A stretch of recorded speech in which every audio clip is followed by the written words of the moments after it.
افسانہ شاعرہ۔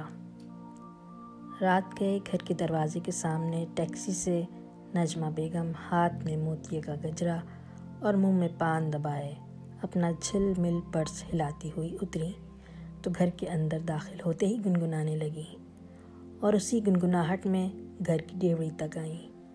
ان کی آہٹ پا کر سلیم میاں سمجھ گئے کہ کہیں شہر میں ضرور مشاعرہ پڑھ کر آ رہی ہیں۔ سلیم صاحب نے لیٹے لیٹے ہی اپنے پلنگ پر سوئے ہوئے منّے کو کمبل اڑھاتے ہوئے منہ میں بڑبڑانا شروع کر دیا۔ آ گئی محترمہ، بس مشاعرے اور شاعری، اس سے آگے تو ان کی کوئی دنیا ہی نہیں ہے۔ اچھی طرح جانتی ہیں کہ منّے کو 2 دن سے بخار ہے، 3 دن سے تندور سے روٹیاں پک کر آ رہی ہیں، سارا گھر بکھرا پڑا ہے، کپڑے برتن سبھی میلے ہیں، مگر محترمہ کو ہوش کہاں؟ شعر، غزل، مطلع، مقطع انہی میں الجھی رہتی ہیں۔ ہائے، میں تو برباد ہو گیا، اماں نے کہاں میری اس شاعرہ سے شادی کروا دی۔ سلیم میاں اپنا سر پکڑ کر ہائے ہائے کی آوازیں بلند کرنے لگے، بیگم کی توجہ کے طلبگار ہونے لگے۔ منّے میاں نے ابا کے اس بے وقت شور پر احتجاج کرتے ہوئے ایک کسمساہٹ بھری کروٹ لی اور چند سیکنڈ تک سر کھجاتے ہوئے دوبارہ سو گئے۔ اسی اثناء میں سلیم میاں بھی اس آفت کے جاگنے کے ڈر سے دبک رہے، مگر نجمہ بیگم کی گنگناہٹ اسی طرح ہلکی آواز میں بدستور قائم رہی۔ مجھ سے پہلی سی محبت میرے محبوب نہ مانگ، مجھ سے پہلی سی محبت۔ نجمہ بیگم کی گنگناہٹ اور قدموں کی چاپ کمرے کے دروازے کے قریب ہو گئی۔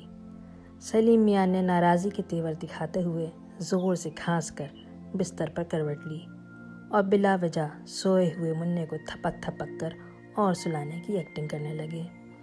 بیگم کو کمرے میں داخل ہوتا ہوا دیکھ کر کبھی وہ اپنا سر پکڑ کر دبانے کی کوشش کرتے اور کبھی منّے کو جھٹک جھٹک کر تھپکیاں دیتے اور اس کے ماتھے پر اپنی ہتھیلی رکھ کر بڑبڑاتے، شکر ہے مولا کا، نیند تو آئی میرے بچے کو، اب بخار بھی کم لگ رہا ہے۔ منّے نے کسمسا کر باپ کا ہاتھ ماتھے سے ہٹایا۔ نجمہ بیگم کمرے میں داخل ہو کر بیزاری سے یہ تمام منظر دیکھ رہی تھیں۔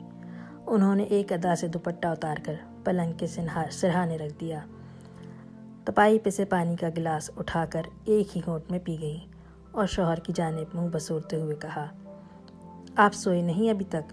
شوہر نے اٹواٹی کھٹواتی لیتے ہوئے کہا، کیسے سوتا، منّے کو اتنا بخار تھا، اسے ہی سلانے کی کوشش کر رہا تھا، پھر بھوکے پیٹ نیند کیسے آئے؟ تم نے وعدہ کیا تھا کہ آج رات کا کھانا گھر پہ کھاؤ گی، مگر۔ نجمہ بیگم نے سلیم بیگ پر نگاہ ڈالتے ہوئے ان کی بات کاٹی اور کہا، توبہ ہے، تم سے ذرا گرہستی نہیں سنبھالی جاتی۔ نجمہ کی نگاہ اپنے میاں کے شکایتی چہرے پر تھی۔ سلیم میاں کی نیند سے بوجھل آنکھیں سرخ ہو رہی تھیں۔ انہوں نے شاید 2-3 دن سے شیو بھی نہیں بنائی تھی۔ چہرہ چھوٹی چھوٹی ملگجی داڑھیوں کے بالوں سے بھر گیا تھا۔ سر کے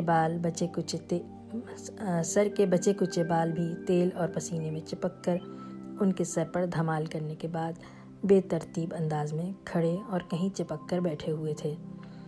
پھر نظریں ہٹا کر کہنے لگی، اف، کیا مصیبت ہے، کتنی بار کہا ہے مجھے بھی جب بھی سر شام کہیں جانا ہو تو کھانے وانے پر میرا انتظار نہ کیا کریں۔ شہر میں ٹریفک کا بہت رش ہوتا ہے اور مشاعرے میں تو دیر ہو ہی جاتی ہے، آپ تو اچھی طرح جانتے ہیں۔ اف توبہ، اف اللہ، اب تو سارے ہوٹل بھی بند ہو گئے ہوں گے اور پھر آپ کا معدہ بھی باسی روٹی پر گڑبڑا جاتا ہے، ورنہ وہی لا دوں۔ یہ کہہ کر نجمہ بیگم ایک جھٹکے سے بستر سے اٹھیں۔ سلیم میاں نے مچل کر نجمہ کا مہندی سے رچا ہاتھ پکڑتے ہوئے کہا، ارے بیگم، ناراض کیوں ہوتی ہو؟ کیا کروں، تمہارے بغیر دل بھی تو نہیں لگتا میرا۔ اب شام ہی سے میرا دل پتہ نہیں کیوں بہت برا تھا، منّے کو بھی اتنا بخار تھا، میں نے پریشان ہو کر شکایت کر ڈالی۔ میں جانتا ہوں میری جان، یہ سب تم میری ہی محبت میں تو کر رہی ہو، چلو غصہ تھوکو، اب میں ٹھنڈا پانی لاتا ہوں تمہارے لیے۔ میں خود پی لوں گی۔ نجمہ نے اپنی چوڑیوں سے بھری کلائی سلیم میاں کے ہاتھ سے چھڑاتے ہوئے کہا اور ایک جھٹکے سے اٹھ کر پلنگ کے سامنے رکھی تپائی سے پانی کی بوتل اٹھا کر دوبارہ گلاس بھرنے لگی۔ دل ہی دل میں وہ میاں کی محبت پر قربان جا رہی تھیں اور اپنی ذمہ داریوں کے نہ ادا کرنے پر خجل بھی تھیں۔ ادھر سلیم میاں بیگم کا اچھا بھلا موڈ بگڑتا محسوس کر رہے تھے اور دل میں شرمندہ ہو رہے تھے کہ وہ کیوں شکایت اپنے لب پر لے آئے، حالانکہ انہوں نے خود ہی اپنی بیگم کو مشاعروں میں جانے کے لیے کہا تھا، کیونکہ شہر کے ہر بڑے مشاعرے میں خواتین شاعرات کو بے پناہ داد ہی نہیں، ساتھ میں بھاری بھرکم لفافے بھی ملتے ہیں۔ نجمہ بیگم اچھا شعری ذوق رکھنے کے باوجود شاعری کے فن سے ناشنا تھیں۔ منّے کی پیدائش کے بعد گھر کے بڑھتے ہوئے اخراجات میں سلیم میاں کی شاعری کسی بھی طرح معاون نہ ہوئی تو انہوں نے اس کا ایک اور حل سوچا اور نجمہ کو اپنی غزلوں اور نظموں سے لیس کر کے مشاعرے کے میدان میں اتار دیا اور خود منّے کو لے کر اپنی گرہستی سنبھال کر گھر بیٹھ رہے۔ نجمہ کو مشاعرے پڑھتے اب سال بھر کا عرصہ گزرنے کو تھا۔ مستقل مشاعرے پڑھ کر تھوڑی بہت شاعری کی الف بے اب وہ بھی سمجھ گئی تھیں۔ داد و تحسین، خوشبو و رنگ اور رات گئے تک مسکراہٹ، گدگداہٹ، نغمگی اور اداسی نے شاعری کے لبادے میں اس کی شخصیت بدلنا شروع کر دی تھی۔ اب وہ رفتہ رفتہ سمجھنے لگی تھیں کہ مشاعرے میں مرد شعراء کی تعداد جتنی بھی ہو مگر اسے آباد رکھنے والی خواتین ہی ہیں، چاہے وہ شاعرہ ہوں یا شاعر کی بیگم۔ لیکن پتہ نہیں کیوں ہر بار مشاعرہ پڑھنے کے بعد مشاعرے کے منتظمین کی جانب سے شاعری کے ساتھ ساتھ اس کی دلربانہ انداز پر حاصل کیا گیا اضافی لفافہ اس کے دل میں ایک عجیب سا پچھتاوا بھرا احساس جگا دیتا تھا۔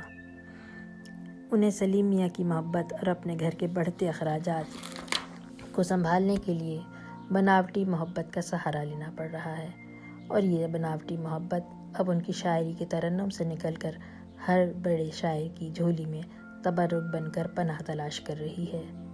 اب نجمہ کو سلیم میاں سے غزل لکھوانے کی ضرورت نہیں تھی۔ وہ جب بھی گنگناتے ہوئے اشعار سنانے کی غرض سے مشاعرے میں جب کوئی تان لگانے کا آغاز کرتی تو چاروں جانب سے مصرع سنے بغیر ہی داد و تحسین کی بوچھاڑ ہونے لگتی، اور غزل ختم ہونے تک نہ جانے کتنے عاشق مزاج شاعر اور سامعین اس کی قربت کے لیے اپنے ارمانوں کو دل میں دبائے واہ واہ کا شور مچاتے رہتے۔ سلیم میاں کو ان تمام باتوں کا علم تھا۔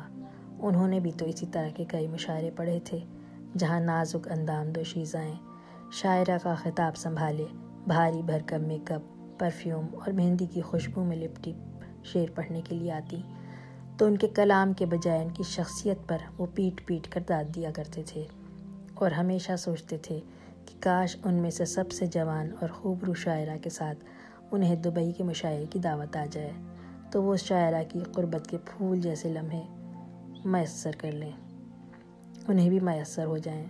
مگر افسوس کہ مشاعرے کے ناظمین کسی سینئر شاعر یا کسی صاحب حیثیت شاعر کو ہی یہ موقع فراہم کرتے تھے، اور وہ دل ہی دل میں اس کھوسٹ شاعر اور دلربا شاعرہ کی دبئی کی جگمگاتی راتوں کے مزے اپنے تصور میں لیا کرتے تھے۔ آج کے مشاعرے سے ملے ہوئے لفافے کو نجمہ نے پرس سے نکال کر پلنگ کے سرہانے تکیے کے پاس رکھ دیا تھا، اور اپنے بکھرے بالوں کا جوڑا بناتی ہوئی وہ غسل خانے کی جانب چل دیں۔ سلیم میاں نے نجمہ کے جاتے ہی لفافہ کھول کر ایک نظر ڈالی اور حیران رہ گئے۔ آج کے مشاعرے میں ملنے والے لفافوں میں ہزار کے 10 نوٹ کے درمیان ایک گلاب کا پھول بھی رکھا ہوا تھا، اور ساتھ میں ایک بہت مشہور ناظم مشاعرہ کی جانب سے لکھا ہوا رقعہ بھی تھا، جس میں جلی حروف میں لکھا تھا: اس سال دبئی کے عالمی مشاعرے میں آپ کی شرکت میرا مان اور آپ کی شہرت بڑھا سکتی ہے۔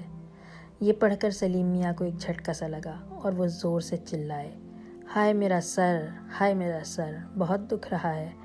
ادھر نجمہ بیگم کی غسل خانے سے اب بھی گنگناہٹ سنائی دے رہی تھی: مجھ سے پہلی سی محبت میرے محبوب نہ مانگ۔